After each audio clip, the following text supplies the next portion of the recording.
Hello friends, स्वागत है आप सभी का हमारे यूट्यूब चैनल पर। आज की इस वीडियो में बताया गया कि आरआरबी टेक्नीशियन ग्रेड 1 एंड 3 का एप्लीकेशन फॉर्म किस तरह से फिलअप करना है। इस वीडियो में यह भी बताया गया है कि कौन कौन इस फॉर्म को फिलअप कर सकता है, इस फॉर्म को कब से कब तक भरा जाना है और क्या पेमेंट इसमें होता है और पेमेंट रिफंड का क्या प्रोसेस होता है, ये सब इस वीडियो में बताया गया है। अगर आप भी इस फॉर्म को फिलअप करना चाहते हैं या आप कोई साइबर कैफे चलाते हैं और आपके पास कुछ कस्टमर्स है जिसका फॉर्म आपको फिलअप करना है, अगर आपको इस एप्लीकेशन फिलअप करने में कोई प्रॉब्लम आता है तो इस वीडियो में बताए गए हर एक स्टेप को आप देख करके आप इस फॉर्म को फिलअप बड़े ही आसानी से कर सकते हैं। तो चलिए फॉर्म भरना शुरू करते हैं। आरआरबी टेक्नीशियन किस टाइप का जॉब होता है, सबसे पहले हम ये जान लेते हैं। आरआरबी टेक्नीशियन के दो मेन पोस्ट होते हैं, ग्रेड 1 सिग्नल और ग्रेड 3। ग्रेड 1 सिग्नल में सिग्नल और टेलीकॉम सिस्टम का मेंटेनेंस और टर्बोशूटिंग करना होता है, जैसे सिग्नल इंटरलॉकिंग सिस्टम और कम्युनिकेशन इक्विपमेंट को चेक करना, रिपेयर करना और ट्रेन ऑपरेशंस को सेफ बनाना। इस पोस्ट के लिए इंजीनियरिंग डिप्लोमा या डिग्री की जरूरत होती है। बात कर लेते हैं ग्रेड 3 की। ग्रेड 3 में लोकोमोटिव, कोच और रेलवे वर्कशॉप के इलेक्ट्रिकल, मैकेनिकल या इलेक्ट्रॉनिक इक्विपमेंट की इंस्पेक्शन, मेंटेनेंस और रिपेयर का काम होता है। इसके लिए आईटीआई या रिलेवेंट ट्रेड की क्वालिफिकेशन मांगी जाती है। दोनों ही जॉब टेक्निकल और फील्ड बेस्ड होती है। अब बात कर लेते हैं इसके टोटल पोस्ट की। यहाँ पर देखा जा सकता है कि इसका टोटल पोस्ट जो है 6557 यहाँ पर लिखा गया हुआ है। यह पीडीएफ इसके ऑफिशियली नोटिफिकेशन के द्वारा जारी किया गया हुआ है, जिसमें यह बताया गया हुआ है। इस 6565 में टेक्नीशियन ग्रेड 1 सिग्नल के लिए मात्र 323 पोस्ट है और बाकी जितना भी पोस्ट बचा सबके सब टेक्नीशियन ग्रेड 3 के अलग अलग पोस्टों के लिए यहाँ पर आवंटित किया गया है। यहाँ पर सैलरी की बात किया जाए तो टेक्नीशियन ग्रेड 1 सिग्नल, जिसमें लेवल 5 के हिसाब से सैलरी मिलेगी, जो कि 29,200 इसका सैलरी बनता है, इसका बेसिक। और इसका एज जो है 18 से लेकर के 33 वर्ष तक का रखा गया हुआ है। यानी कि अगर आप अपना फॉर्म फिलअप कर रहे हैं तो आपका मिनिमम एज 18 और मैक्सिमम एज 33 इसके बीच का होना चाहिए। टेक्नीशियन ग्रेड 3 के लिए जो है पे लेवल 2 है और जिसका बेसिक सैलरी 19,900 बनता है। और इसमें फॉर्म भरने का जो उम्र सीमा रखा गया हुआ है 18 से 30 वर्ष तक का है, जिसमें 6,234 टोटल पोस्ट है। अब बात कर लेते हैं इसके इंपॉर्टेंट डेट्स को लेकर। यहाँ पर देख सकते हैं कि opening date of online application, form भरने का जो है स्टार्ट डेट है 30/6/2026। फॉर्म जो है 30/6/2026 से स्टार्ट कर दिया गया है। फॉर्म का जो है क्लोजिंग डेट जो है 29/7/2026 तक रखा गया हुआ है, वो है 23:59 यानी कि 11:59 में। एकदम 12 बजे रात में यह फॉर्म भरना बिल्कुल पूरी तरह से क्लोज हो जाएगा, इसलिए आप समय सीमा के अंदर अपना फॉर्म फिलअप कर ले। और यहाँ पर है last date for fee payment, यानी कि अगर आपने फॉर्म फिलअप कर लिया, सिर्फ पेमेंट बाकी रखा है, तो आपको 31/7/2026 तक वही 12 बजे रात तक मौका दिया जाएगा। उसके बाद आप पेमेंट नहीं कर सकते हैं। उसके बाद फॉर्म को है सुधारने का जो है डेट दिया गया हुआ है 1/8/2026 से 10/8/2026 तक का है। यहाँ पर एक इंपॉर्टेंट नोट्स दिया हुआ है कि आपने फॉर्म भरते वक्त जो आपने क्रिएट अकाउंट किया था उसका डिटेल्स आप चेंज नहीं कर सकते हैं, और आप फॉर्म भरते वक्त जो आपने आरआरबी चूज किया था वो आप मॉडिफाई नहीं कर सकते थे। इस बात का ध्यान रखें। ये दोनों सेक्शन कौन सा है मैं फॉर्म भरते वक्त आपको बता दूंगा, इसलिए आप ध्यानपूर्वक उस चीज को आप फिलअप करें। यहाँ पर अलग अलग कैटेगरी के कैंडिडेट के लिए एज रिलैक्सेशन दिया हुआ है कि अगर 18 से 30 या 33 जो वर्ष था अलग अलग पोस्ट के लिए, उसमें हम कुछ छूट भी ले सकते हैं। अगर इस कैटेगरी से आप बिलोंग करते हैं तो आप इसे देख करके समझ सकते हैं। एग्जामिनेशन फी की बात कर ले तो यहाँ पर लिखा हुआ है for all candidate except category mention below at serial number 2। यहाँ पर जो मेंशन किया हुआ है इस कैटेगरी को छोड़ करके यहाँ पर जो कैटेगरी बिलोंग करेगा उसको 500 की राशि पे करना होगा इस फॉर्म को भरने के लिए। यानी कि जनरल, बीसी और ईबीसी के लिए यह फी रखा गया हुआ है। और सीरियल नंबर 2 में for candidates who belongs to SC ST EX serviceman, PWBD, female, transgender, minorities और इकोनॉमिकली बैकवर्ड कास्ट यानी कि ईबीसी, इन सब को जो है मात्र 250 का पेमेंट करना होगा इस फॉर्म को भरने के लिए। ध्यान रखना है कि अगर आप बीसी या ईबीसी कैटेगरी से बिलोंग करते हैं तो भी आपको 500 का ही पेमेंट यहाँ पर करना होगा। यहाँ पर एक और बात ध्यान देने वाली है कि आपने अपना फॉर्म फिलअप कर लिया, आपका एडमिट कार्ड भी आ गया, यानी कि आपका फॉर्म एक्सेप्ट हो गया, और सीबीटी यानी कि कंप्यूटर बेस्ड इसका जो एग्जामिनेशन होता है उसमें आप प्रेजेंट हुए, फेल हुए या पास हुए वो मैटर नहीं करता, बस आप प्रेजेंट है तो आपका यह एप्लीकेशन फी जो है इस फॉर्म को भरते वक्त अपना जो अकाउंट नंबर इसमें देंगे उस अकाउंट में यह राशि जो है रिफंड आ जाती है। तो इस बात का भी आप नॉलेज रखें कि यह राशि जो है रिफंडेबल होता है। और हाँ, अगर आप सीबीटी एग्जामिनेशन में प्रेजेंट ही नहीं होते यानी कि एग्जाम देने जाते ही नहीं है तो इस कंडीशन में आरआरबी किसी भी प्रकार से इस फी को रिफंड नहीं करती है। यदि आप एससी या एसटी कैटेगरी से बिलोंग करते हैं तो आरआरबी जो है आपको एग्जाम सेंटर पर जाने और आने के लिए आपको फ्री ट्रेवल पास प्रोवाइड कराती है। जब आप अपना एडमिट कार्ड डाउनलोड करेंगे करेंगे उसी के पास में एक अलग ऑप्शन होगा फ्री ट्रेवल पास का, वहाँ से आप अपना फ्री ट्रेवल पास डाउनलोड कर सकते हैं।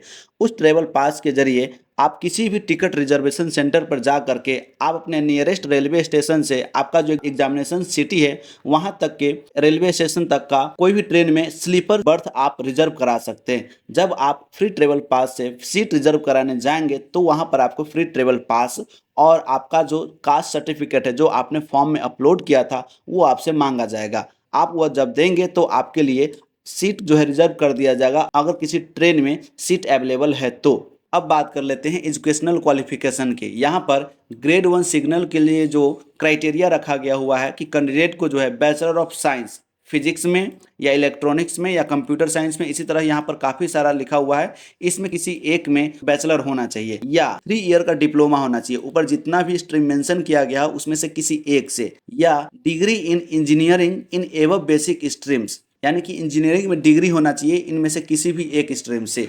बात कर लेते हैं टेक्नीशियन ग्रेड 3 के लिए। यहाँ पर लिखा हुआ है मैट्रिकुलेशन या secondary school leaving certificate plus ITI, यानी कि 10वीं के साथ साथ यहाँ पर ITI मैंडेटरी है from recognised institute of NCVT या SCVT, किसी भी एक से ITI होना चाहिए इन द नोटिफाइड ट्रेड, या मैट्रिकुलेशन यानी कि 10वीं plus course completed act apprenticeship in the trade mentions above, यानी कि ऊपर जो ट्रेड मेंशन किया है उसमें वह अप्रेंटिसशिप कंप्लीट किया हुआ होना चाहिए। काफी सारी इन्फॉर्मेशन देने के कारण वीडियो जो है लॉन्ग हो जाता है। अब चलते हैं फॉर्म भरने की तरफ। ऑनलाइन फॉर्म अप्लाई करने के लिए आपको RRB की ऑफिशियली वेबसाइट पर आना होगा। इसका लिंक इस वीडियो के डिस्क्रिप्शन बॉक्स में दिया गया हुआ है, वहां से जा करके आप इसकी ऑफिशियली वेबसाइट पर डायरेक्टली जा सकते हैं। यहाँ पर जैसे ही आएंगे आपको यहाँ पर ऑनलाइन अप्लाई देखने को मिल जाएगा। यहाँ पर क्लिक करेंगे, आपको ओके करना है। जैसे ही ओपन आएगा यहाँ पर इसे कैंसिल करेंगे और यहाँ पर आप देख सकते हैं लॉगिन और क्रिएट एन अकाउंट। अगर आप फर्स्ट टाइम एप्लीकेशन फिलअप करने जा रहे हैं, अगर आपने अभी तक RRB का कोई भी एप्लीकेशन नहीं फिलअप किया है तो आपको क्रिएट एन अकाउंट पर क्लिक करना होगा। यदि आपने पहले से फॉर्म फिलअप कर रखा है, आपके पास यूजर ID पासवर्ड होगा तो यहाँ से आप लॉगिन करके आप इस ऑप्शन को चूज कर सकते हैं। यहाँ पर मैं आपको क्रिएट एन अकाउंट पर क्लिक करके दिखाता हूँ। क्रिएट एन अकाउंट पर क्लिक करने के बाद यहाँ पर एक नोट्स दिया जाएगा, आप इस नोट्स को पढ़ सकते हैं कि जिसने अपना अकाउंट पहले ही बना रखा है उसको दोबारा बनाने की जरूरत नहीं है। आप इसे ओके पर क्लिक करेंगे। यहाँ पर पूछा जा रहा है कंट्री ऑफ नेशनलिटी, यहाँ पर अपना नेशनलिटी चयन कर देंगे। उसके बाद यहाँ पर फुल नेम है जो आपका मैट्रिक के मार्कशीट में, यहाँ पर जो भी डिटेल्स फिलअप किया जाएगा मैट्रिक के सर्टिफिकेट के हिसाब से फिलअप किया जाएगा। यहाँ पर आपका जो नाम है उस नाम को फिलअप कर देंगे। रीटाइप फुल नेम, आपको फिर से अपना पूरा नाम लिखना है। यहाँ पर पूछा जा रहा है have you change your name, अब कभी अपना नाम चेंज किया है, यदि चेंज किया है तो यस अन्यथा नो पर क्लिक करेंगे। डेट ऑफ बर्थ पूछा जा रहा है, जो डेट ऑफ बर्थ आपका होगा यहाँ से आप चूज कर सकते हैं। डेट ऑफ बर्थ चूज करने के बाद यहाँ पर आपको रीटाइप डेट ऑफ बर्थ करना होगा। यहाँ पर आप नॉर्मली अपने कीबोर्ड के माध्यम से लिख सकते हैं। इसके बाद यहाँ पर आपको सिलेक्ट जेंडर, आपका जो जेंडर होगा वो चयन कर देंगे। यहाँ पर रीसिलेक्ट जेंडर है, यहाँ पर फिर से अपना जेंडर सेलेक्ट कर देंगे। फादर्स नेम लिख देंगे, यहाँ पर रीटाइप फादर्स नेम लिख देंगे, यहाँ पर मदर्स नेम लिख देंगे और यहाँ पर फिर से अपना मदर्स नेम लिख देंगे। यहाँ पर अपना ईमेल आईडी लिखेंगे और जनरेट OTP पर क्लिक करेंगे। ईमेल आईडी ऐसा लिखेंगे जो आपके फोन में एक्टिव अभी हो, उस पर एक OTP भेजा जाएगा, उस OTP को यहाँ पर डालना होगा। उसके बाद आप अपना एक्टिव मोबाइल नंबर लिखेंगे, जो मोबाइल अभी आप चला रहे हैं उसमें रिचार्ज होना चाहिए, OTP गिरना चाहिए। यहाँ पर मोबाइल नंबर डाल करके जनरेट OTP पर क्लिक करेंगे और यहाँ पर उस OTP को एंटर करेंगे। एंटर करते वक्त यहाँ पर आपको वेरिफिकेशन थ्रू डिजी लॉकर या वेरिफिकेशन थ्रू आधार कार्ड या I don't have Aadhaar card, यहाँ पर 3 ऑप्शंस हैं। अगर आपका अकाउंट डिजी लॉकर पर है तो आप नॉर्मली यहाँ से जा करके आप डिजी लॉकर के थ्रू से इस अकाउंट को वेरीफाई कर सकते हैं, या आपके पास सिर्फ आधार कार्ड है, डिजी लॉकर पर अकाउंट नहीं है तो आप इस पर क्लिक करके अपना आधार कार्ड डाल करके इसको वेरीफाई कर सकते हैं। अगर आपके आधार कार्ड में मोबाइल नंबर नहीं जुड़ा है तो आपको यह फॉर्म इस दोनों ऑप्शन से आप फिलअप नहीं कर सकते हैं। तो उस स्थिति में आपको do not have Aadhaar card पर आपको यहाँ पर क्लिक करना होगा।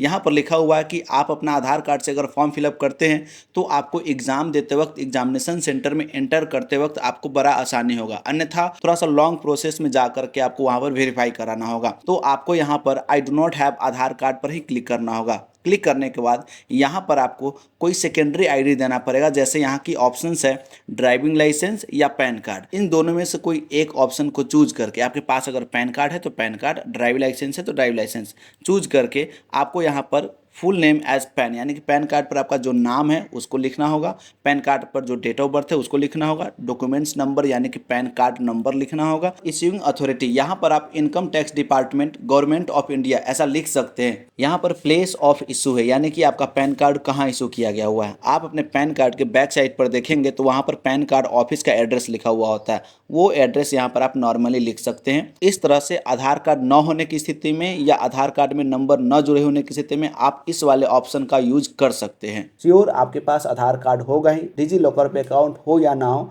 आप इस पर क्लिक करके आप आगे बढ़ सकते हैं। जैसे ही इस वेरिफिकेशन थ्रू आधार कार्ड पर क्लिक करेंगे, यहाँ पर आधार कार्ड नंबर डालने का ऑप्शन आ जाएगा। आप आधार कार्ड यहाँ पर डालेंगे। ध्यान रखें आपके आधार कार्ड में मोबाइल नंबर जुड़ा हुआ होना चाहिए और वह मोबाइल नंबर आपके पास होना चाहिए, एक्टिव होना चाहिए, जिस पर मैसेज गिर सकता है। आधार कार्ड नंबर डालने के बाद यहाँ पर जनरेट ओटीपी पर क्लिक करेंगे। क्लिक करने के बाद आधार रजिस्टर्ड मोबाइल नंबर पर एक ओटीपी भेजा जाएगा। उस ओटीपी को यहाँ पर आप इंटर करके वेरीफाई करेंगे। इसे आप यहाँ पर पढ़ सकते हैं। उसके बाद यहाँ पर आपको चेक बॉक्स पर क्लिक करके आपको आगे की ओर बढ़ना होगा। यहाँ पर आपको एक पासवर्ड क्रिएट करना होगा। पासवर्ड मैं आपको यहाँ पर एक एग्जांपल के तौर पे बता दे रहा हूँ। कुछ इस ढंग से आप अपना पासवर्ड सेट कर सकते हैं और पासवर्ड सेट करने का जो है तरीका यहाँ पर भी दिया गया हुआ है, इसे भी पढ़ सकते हैं। और आप जिस तरह से बताए गए तरीके से आप यहाँ पर पासवर्ड फिल करेंगे और जो पासवर्ड यहाँ पर आपने डाला उसी ढंग से आपको इसमें भी डालना होगा। इतना करने के बाद यहाँ पर आई एम नॉट रोबोट इस चेक बॉक्स को क्लिक करना होगा और आपको review and create an account पर क्लिक करना होगा। जैसे ही इस पर क्लिक करेंगे आपने जो भी डिटेल्स डाला वो सब के सब आपके सामने आ जाएगा। अगर उसमें किसी प्रकार का एरर है, कुछ गड़बड़ियाँ हैं, तो आप उसको बैक जा करके फिर से एडिट कर सकते हैं और आप फिर जा करके आपको उसको कन्फर्म करना होगा।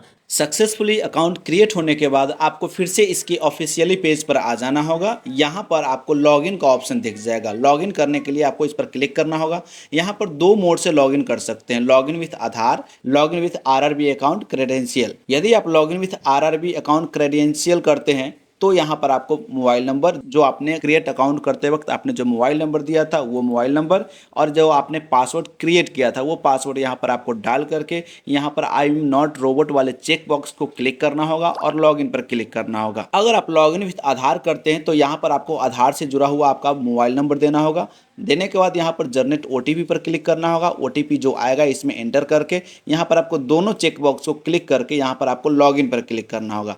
तो हमने आधार नंबर से जुड़ा हुआ मोबाइल नंबर डाल दिया है और यहाँ पर इस वाले चेक बॉक्स को क्लिक करके हमने जनरेट ओटीपी कर लिया है। ओटीपी को डाल करके मैंने इस चेक बॉक्स को क्लिक किया। यहाँ पर लॉगिन का ऑप्शन है, लॉगिन कर देंगे। क्लिक करते ही अकाउंट जो है लॉगिन हो जाएगा। पहले के हिसाब से थोड़ा सा इसका इंटरफेस चेंज किया गया है। लॉगिन करते ही यहाँ पर CBT2 ट्रेड सिलेक्शन का ऑप्शन आ गया। अगर आपका ट्रेड इलेक्ट्रिशियन से है तो आप इलेक्ट्रिशियन चयन करके आप कन्फर्म एंड सेव पर क्लिक कर देंगे। अगर नहीं तो आप नॉर्मली इसे कैंसिल कर देंगे। यहाँ पर ऑनलाइन एप्लीकेशन आपको देखने को मिल जाएगा। ऑनलाइन एप्लीकेशन पर क्लिक करते ही जो भी ऑनलाइन एप्लीकेशन अभी एक्टिव में है वो यहाँ पर आ जाएगा। यहाँ पर देखा जा सकता है कि टेक्नीशियन ग्रेड 1 के लिए एप्लीकेशन फॉर्म है और यहाँ पर ग्रेड 3 के लिए एप्लीकेशन फॉर्म है। तो आपको जो भी एप्लीकेशन फॉर्म फिलअप करना है उसमें आपको RRB जोन चूज करना होगा। तो आप यह ध्यान दें कि आप कौन से ग्रेड के लिए अप्लाई कर रहे हैं। मैं यहाँ पर आपको ग्रेड 3 के लिए अप्लाई करके दिखाने वाला हूँ। यहाँ पर जो जोन चयन करेंगे बाद में किसी प्रकार से मॉडिफिकेशन नहीं हो सकता है, इस बात का आप ध्यान रखें। तो मैं यहाँ पर सिकंदराबाद जोन चूज करने वाला हूँ। आप अपने हिसाब से देख लेंगे कौन सा जोन आपके लिए सुटेबल है, उस चीज को आप चयन करके यहाँ पर दोनों बॉक्स को चयन करते हुए आप नेक्स्ट पर क्लिक करेंगे। नेक्स्ट पर क्लिक करने के बाद यहाँ पर पहले से जो सेव डाटा था उसके हिसाब से कुछ डाटा जो यहाँ पर ऑलरेडी फिलअप है, तो यहाँ पर आप इसे कैंसिल करेंगे और ये देखेंगे कि जो जो आपका डेटा फिलअप है उसको आप मॉडिफाई नहीं कर सकते। बाद बाकी कुछ डेटा आपको फिलअप करना होगा। जैसे मैरिटल स्टेटस, आप अनमैरिड है या मैरिड है उसके हिसाब से चयन करेंगे। यहाँ पर रिलीजन आप किस धर्म से बिलोंग्स करते हैं वो आपको चयन करना होगा। मदर टंग आपका हिंदी, उर्दू, जो भी आपका मदर टंग हो, मातृभाषा, वो आप यहाँ पर चयन करेंगे। उसके बाद choice of language for examination, आप किस भाषा में अपना एग्जाम देना चाहते हैं उस भाषा को आप यहाँ पर चयन कर सकते हैं। यहाँ पर permanent visible mark of identification 1, आपके बॉडी के विजिबल पार्ट पर कुछ ऐसा मार्क्स देना होगा जो परमानेंट है, जिसके अनुसार आपका बॉडी को पहचान किया जा सकता है। ऐसा कुछ यहाँ पर मार्क्स देना होगा। अगर आपके चेहरा पर तिल का निशान है तो यहाँ पर आपको लिखना होगा ए मोल मार्क ऑन फेस। अगर आपके बाएं हाथ में कटे का निशान है तो आपको लिखना होगा A cut mark in left hand. कुछ इस प्रकार से आपको लिखना होगा और ऐसा ही मार्क्स आपको यहाँ पर दूसरा वाला सेक्शन में भी देना होगा। दोनों अलग अलग होना चाहिए। ध्यान रखें ये स्टार मार्क है इसलिए ये कंपलसरी है, देना अनिवार्य अनिवार्य है। तो इस तरह से आप अपना बॉडी पर कोई मार्क्स पहचाने और उस दोनों मार्क्स को यहाँ पर आप लिख दें। यहाँ पर कम्युनिटी डिटेल्स देना है, आप जिस भी कास्ट कैटेगरी से बिलोंग करते हैं उसको आपको यहाँ पर आप सेलेक्ट करना होगा। यहाँ पर यूआर यानी कि general category, SC category, ST category, OBC और ईडब्ल्यूएस। ओबीसी में BC1 और BC2, BC1 को हम ऐसे EBC भी बोलते हैं, तो BC1 और BC2 से अगर बिलोंग करते हैं तो आपको OBC ही चयन करना होगा। अगर आप अपना कास्ट कैटेगरी OBC चयन करते हैं तो यहाँ पर एक इन्फॉर्मेशन आता है कि रिजर्वेशन के लिए वही एलिजिबल है जो सेंट्रल गवर्नमेंट ऑफ इंडिया के SC, ST और OBC के नॉन क्रीमी लेयर के कैटेगरी में आता है। आपको यहाँ पर I understand and I agree पर क्लिक करना होगा। यहाँ पर आपको पूछा जा रहा है सिलेक्ट नॉन क्रीमी लेयर या creamy layer status under OBC, यानी कि OBC में दो कैटेगरी होता है, एक क्रीमी लेयर और एक non creamy layer. Creamy layer में क्या होता है, जिस OBC का फैमिली एनुअल इनकम 8 लाख से ऊपर है वो क्रीमी लेयर में आता है। अगर फैमिली वार्षिक इनकम 8 लाख से कम है तो वह नॉन क्रीमी लेयर में आता है। अगर आपका आय प्रमाण पत्र 8 लाख से कम का बना हुआ है तो आप नॉन क्रीमी लेयर चयन करेंगे। जैसे यहाँ पर क्लिक करेंगे तो यहाँ पर एक फिर से इन्फॉर्मेशन आ गया जो हमने बताया है, आप इसे पढ़ करके समझ सकते हैं। यहाँ पर आपको फिर से क्लिक करना होगा और अब यहाँ पर आपको नेम ऑफ द कास्ट, आपका जो कास्ट का नाम है, जो जाति का नाम है उसको इसमें लिखना होगा। सर्टिफिकेट नंबर यानी कि आपका जो जाति प्रमाण पत्र है उसका नंबर आपको डालना होगा। ध्यान दें यहाँ पर आपको कास्ट सर्टिफिकेट यहाँ पर नहीं डालना है, आपको नॉन क्रीमी लेयर सर्टिफिकेट का डिटेल्स डालना है जो सेंट्रल गवर्नमेंट के आधार पर इशू किया गया हुआ होता है। यहाँ पर कम्युनिटी सर्टिफिकेट इशू अथॉरिटी यानी कि उस सर्टिफिकेट को किसने इशू किया है देख लेंगे। आपका जो भी सर्टिफिकेट इशू किया हो वहां पर आप डाल सकते हैं। जनरली तौर पर revenue officer not below rank of tehsildar ये जारी किया हुआ होता है। आप अपने सर्टिफिकेट के हिसाब से देख करके आप इसे डाल सकते हैं। आपका सर्टिफिकेट का इशू का जो डेट है आप इस कैलेंडर के माध्यम से चयन करके आप आगे बढ़ेंगे। जैसा कि यहाँ पर देखा जा सकता है कि भारत सरकार की सेवाओं में नियुक्ति हेतु अन्य पिछड़े वर्गों के उम्मीदवारों द्वारा प्रस्तुत किए जाने वाला प्रमाण पत्र, इस सर्टिफिकेट में आप देखेंगे तो यहाँ पर लिखा गया रहेगा कि क्रीमी लेयर के अंतर्गत नहीं आते हैं या आती है। तो ऐसा सर्टिफिकेट आपके पास होना चाहिए, यही आपको अपलोड करना होगा। देख सकते हैं BOBCCO करके सर्टिफिकेट का नंबर शुरू होता है।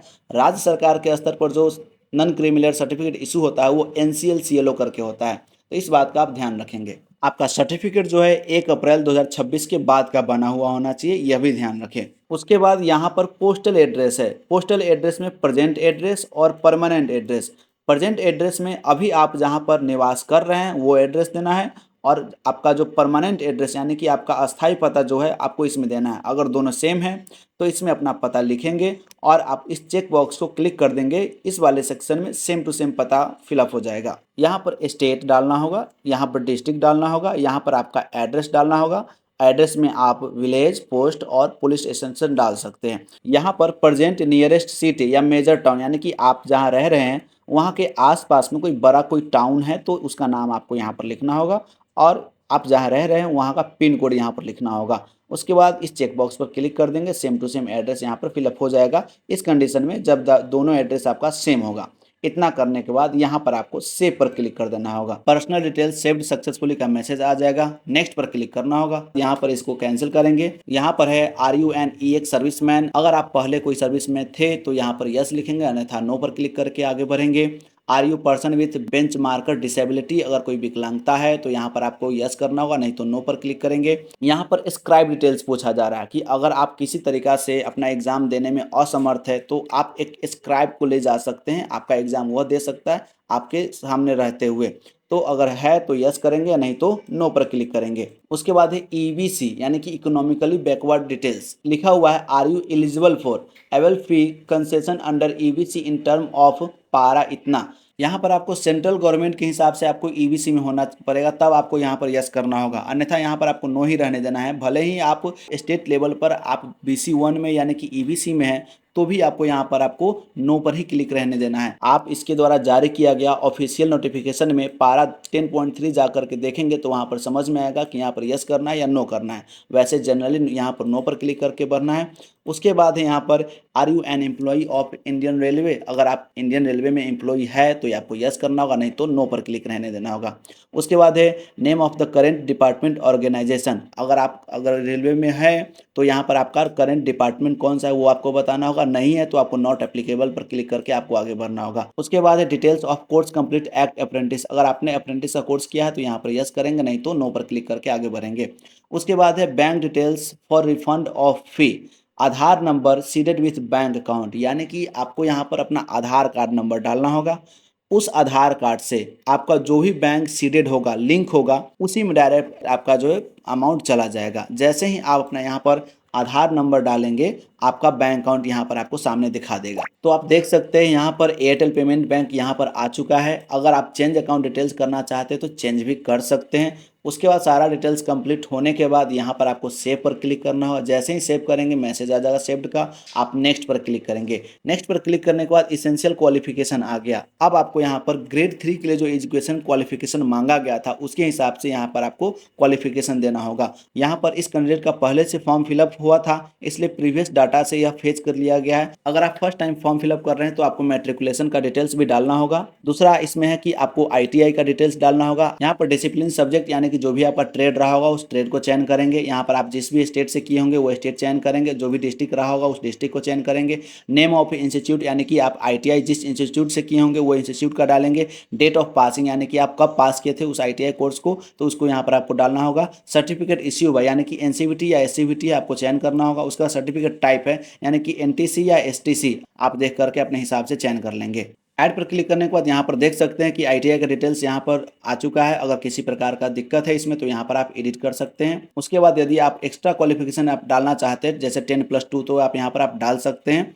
उसके बाद यहाँ पर नेक्स्ट पर क्लिक करना होगा। नेक्स्ट पर क्लिक करने के बाद आपको यहाँ पर फोटो और सिग्नेचर अपलोड करना होगा। फोटो अपलोड करने के लिए यहाँ पर सारा स्पेसिफिकेशन लिखा हुआ है और सिग्नेचर अपलोड करने के लिए भी सारा स्पेसिफिकेशन लिखा हुआ है। फोटो यहाँ पर आपको लाइव कैप्चर करना होगा। जब फोटो आप कैप्चर कर रहे होंगे तो इतना ध्यान रखें कि इसमें जो भी बताया गया है उसके गाइडलाइन के हिसाब से आपका फोटो मैच होना चाहिए। यहाँ पर आप एग्जाम्पल में देख सकते हैं कि आपका फोटो इस ढंग से आपको आना चाहिए। इस ढंग का कोई भी फोटो रहेगा उस स्थिति में आपका फॉर्म को रिजेक्ट कर दिया जाएगा। फोटो कैप्चर करने के लिए यहाँ पर आप मोबाइल से भी मदद ले सकते हैं। यहाँ पर जैसे ही आप क्लिक करेंगे तो यहाँ पर आपके सामने QR कोड नजर आएगा। इस QR कोड को अपने फोन से स्कैन करेंगे। जैसे ही उस URL को गूगल में ओपन करेंगे आपको लॉगिन करने का ऑप्शन आ जाएगा। आप जिस मेथड से लॉगिन करना चाहते हैं लॉगिन कर लेंगे। लॉगिन करने के बाद आपको डायरेक्ट कैप्चर लाइव फोटो का ऑप्शन आ जाएगा। यहाँ पर कैप्चर लाइव इमेज पर क्लिक करेंगे। क्लिक करने के बाद आपको कुछ निर्देश दिया जाएगा। कैप्चर लाइव इमेज पर क्लिक करेंगे और यहाँ पर आर यू ट्विन पूछा जा रहा है, कुछ क्वेश्चन पूछा जा रहा है। आर यू ट्विन यानी कि आप जुड़वा है, अगर है तो यस, नहीं तो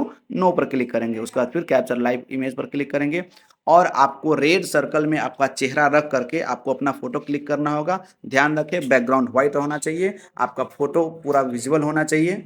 जैसे ही उस रेड सर्कल में अपना फेस को ले जाएंगे आपका फोटो वो डिटेक्ट करने लगेगा। वो ऑटोमेटिक आपके फोटो को कैप्चर करेगा। अगर फोटो सही हुआ तो आपका फोटो ऑटोमेटिक वो कैप्चर कर लेगा और कुछ देर वेट करने के लिए कहेगा। उसके बाद आप सेव पर क्लिक करेंगे। अगर सेव पर क्लिक करने के बाद भी वेट करने के लिए कह रहा है तो सर्वर पर यह काम चल रहा है। आपके फोटो को डिटेक्ट किया जा रहा है कि फोटो में किसी प्रकार की गड़बड़ी तो नहीं है, दिए गए गाइडलाइन के अनुसार आपका फोटो है या नहीं। अगर थोड़ा सा भी गाइडलाइन से मिसमैच होता है तो फोटो आपका जो है अपलोड नहीं होगा। अगर फोटो सब कुछ सही है तो आपको ऊपर एक ग्रीन मैसेज आ जाएगा। आप सेव पर क्लिक कर देंगे। सेव पर क्लिक करने के बाद यहाँ पर आप फिर से मैसेज आ जाएगा प्रोफाइल फोटो अपडेटेड सक्सेसफुली। और फिर से आप जहाँ पर अपना फॉर्म फिलअप कर रहे थे वहां आकर के अपना फॉर्म को लॉगिन करें। लॉगिन करने के बाद फिर से आप देख सकते हैं ट्रेड ऑलरेडी चुना हुआ है। दोनों चेकबॉक्स को टिक करके आपको नेक्स्ट पर क्लिक करना होगा। जैसे ही नेक्स्ट पर क्लिक करेंगे आपका सारा डिटेल्स ऑलरेडी सेव है। आप नेक्स्ट पर क्लिक करते रहेंगे। यहाँ पर देखा जा सकता है कि फोटो अपलोडेड हो गया है। सिक्योरिटी रीजन से हमने फोटो को हाइड कर दिया है। उसके बाद कैंडिडेट का सिग्नेचर अपलोड करना है। सिग्नेचर अपलोड करने के लिए सारा स्पेसिफिकेशन यहाँ पर दिया हुआ है। इसको पढ़ करके आप समझ सकते हैं। यहाँ पर लिखा हुआ है the signature must be in running hand writing, यानी कि आप नॉर्मल जो लिखते हैं उस राइटिंग में होना चाहिए। कर्सिव में नहीं, ज्वाइंट में लेटर्स में नहीं, और नहीं ब्लॉक यानी कि कैपिटल लेटर में नहीं होना चाहिए, डिसज्वाइंट नहीं होना चाहिए। इस तरह से आपको ध्यान रखना है। सिग्नेचर अपलोड करने के लिए यहाँ पर ब्राउज पर क्लिक करेंगे और आप अपना सिग्नेचर जहाँ भी रख रखे हैं वहाँ से अपना सिग्नेचर अपलोड करेंगे। अगर सिग्नेचर के साइज को मेंटेन करने में प्रॉब्लम होता है तो आप ऑनलाइन व्यू से आप कर सकते हैं। अगर उसके बाद भी कोई प्रॉब्लम होता है तो आप मुझे मैसेज करें, मैं आपको उसका सॉल्यूशन बताऊंगा। अगर सिग्नेचर में किसी प्रकार का एरर होगा तो यहाँ पर आपको रेड मैसेज में दे दिया जाएगा आपका सिग्नेचर अपलोड नहीं होगा। और यहाँ पर आपको इस चेक बॉक्स को क्लिक करके आपको सेव पर क्लिक कर देना है। जैसे ही सेव पर क्लिक करेंगे यहाँ पर मैसेज आ जाएगा सेव्ड सक्सेसफुली का। आप नेक्स्ट पर क्लिक करेंगे। नेक्स्ट पर क्लिक करने के बाद profile photo signature updated successfully का मैसेज आ गया। उसके बाद यहाँ पर आपके ITI में डाले गए ट्रेड के हिसाब से यहाँ पर कुछ पोस्ट यहाँ पर आ गया है ग्रेड 3 का। इस सारे पोस्ट को इस वाले प्लस आइकन की मदद से आपको इस वाले बॉक्स में लाना है। परंतु यहाँ पर ध्यान यह देना है कि आपको उस पोस्ट को पहले लाना है जिसे आप पहले प्रिफेयर्ड करते हैं। तो अपने हिसाब से प्लस वाले आइकन पर क्लिक करके आप इस वाले बॉक्स में ला सकते हैं। हमने प्रेफरेंस दे दिया, इस हिसाब से यह अप्लाई हो गया। बाद में इसे चेंज नहीं कर सकते, इस बात का ध्यान रखें। इस तरह से आपको यहाँ पर इस वाले चेक बॉक्स पर क्लिक करना है और यहाँ पर भी क्लिक करना है और उसके बाद यहाँ पर प्लेस अपना गांव का नाम लिख सकते हैं या अपने ब्लॉक का नाम लिख सकते हैं। लिखने के बाद यहाँ पर आपको सेव पर क्लिक कर देना है। सेव पर क्लिक करने के बाद सेव्ड सक्सेसफुली का मैसेज आ गया है। आपको प्रीव्यू एप्लीकेशन पर क्लिक करना है। प्रीव्यू पर क्लिक करने के बाद जो आपने फॉर्म फिलअप किया सारा इन्फॉर्मेशन यहाँ पर सामने आ गया। अगर इसमें किसी प्रकार का दिक्कत है तो आप यहाँ पर एडिट वाले ऑप्शन पर जा करके इसे आप एडिट कर ले। एडिट करने के बाद फिर से प्रीव्यू करें और यहाँ पर सब कुछ अगर सही है तो इस वाले चेक बॉक्स को क्लिक करके सबमिट एप्लीकेशन पर क्लिक कर दे। सबमिट करने के बाद यहाँ पर मैसेज आया कि applicant will not be able to make any correction in the online application after submit, यानी कि सबमिट करने के बाद किसी प्रकार का चेंज का अनुमति नहीं है।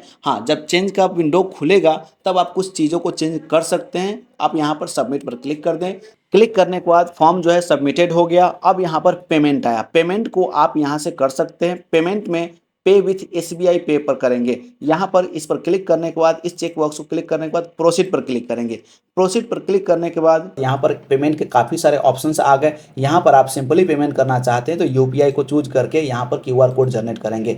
इस पर क्लिक करने के बाद आपको पे नाउ पर क्लिक करना होगा। पे नाउ जैसे ही क्लिक करेंगे यहाँ पर आपके सामने QR कोड खुल करके सामने आ जाएगा और इस QR कोड को आप अपने फ़ोन पे, गूगल पे, पेटीएम इसके माध्यम से आप स्कैन करके जो आपका अमाउंट है आप यहाँ पर आपको इसको पे कर सकते हैं। आपका पेमेंट सक्सेसफुल हो जाने के बाद आपका रिसिप्ट जो है मिल जाएगा। आप अपने पेज को लॉगिन करके भी उसको बार बार देख सकते हैं। वैसे आप उस पेज को प्रिंट करके और डाउनलोड करके रख लें ताकि फ्यूचर में आपको कोई प्रॉब्लम नहीं हो। तो यह जानकारी आपको कैसा लगा? आपको फॉर्म भरने में अगर किसी प्रकार की प्रॉब्लम होता है तो आप हमारे वीडियो कमेंट सेक्शन में जरूर बताएं।